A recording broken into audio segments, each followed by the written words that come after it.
женщина меня поймут. Она мне написала смс. Мужики делятся на 3 вида. Ну, уже взрослые. Слабаки, туда идут всякие задроты и пи. Она написала мне так. Быдло и занятые. То есть слабаки, быдло и занятые. Вот, говорит, пожалуйста. Сейчас мужики делятся на 3 темы. С точки зрения какую именно, в смысле?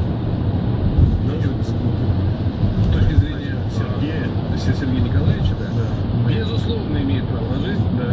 а мы, безусловно, имеем право согласиться. Потому что, значит, Сергей Николаевич, Сергей Николаевич, значит, во-первых, ведь зажигали не то, что они, одни мужики голову теряли, не то, что они умели летать, и кастрюли переплавлять, и, так сказать, Нет, все в соответствии с фильмом про Монти Пайтон, из-того, что они умели плавать и не тонуть. Это Вот и они были легче утки. Вот, легче утки, да, конечно. Поэтому не тонули. А что касается, так сказать, всех мужиков, которые делятся на все категории, тут, друзья, это уже общий принцип. Знаете, как только ты начинаешь, что бы то ни было, делить на категории, все рушится. Это неправильно. Она мне об этом написала. Все гораздо разнообразнее. Она и написала, что ты будешь недоволен. Да я не недоволен, я просто... Нет, я недоволен тем, что это неправильно. Четвертая категория предсказуемые. Да, 5533 в начале смс, слово «Маяк», 728-7171, код Москвы 495. Девушки, никаких мужиков, только И женщины. у нас уже есть, я так понимаю, судя по взволнованным лицам наших редакторов. Алло. Алло, добрый день. Здравствуйте. Здравствуйте, меня зовут Ирина, я из Москвы вам звоню. А что ж такое? Это удача, а что? Нет, я имею в виду, что третья Ирина за Да, какие-то очень неполные 40 минут. Давайте, да, Ирина, пожалуйста, высказывайтесь. Ну, вы знаете, у меня такое ощущение, что у нас правда потому, что они плохие. Я вам скажу, А знаете, Ирина, что сразу так? перебью, извините.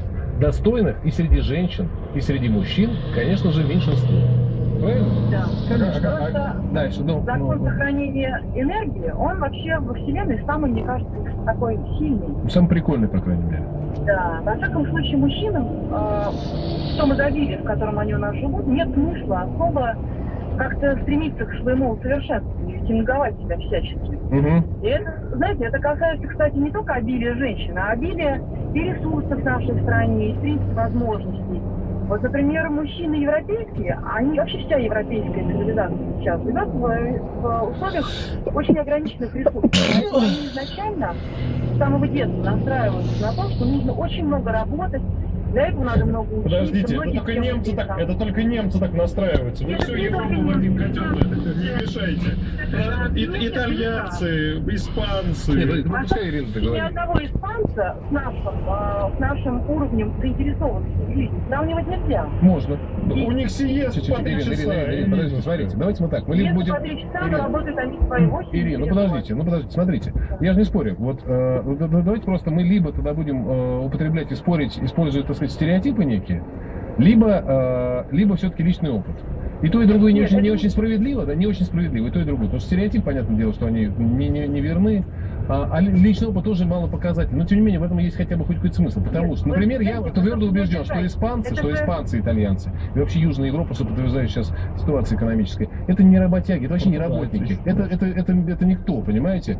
Это нахлебники, бессмысленные, симпатичные, загорелые и ни на что не годные. Все. Это моя точка зрения. Толин личный опыт, он Они встречался с загорелые, испанцем. красивые.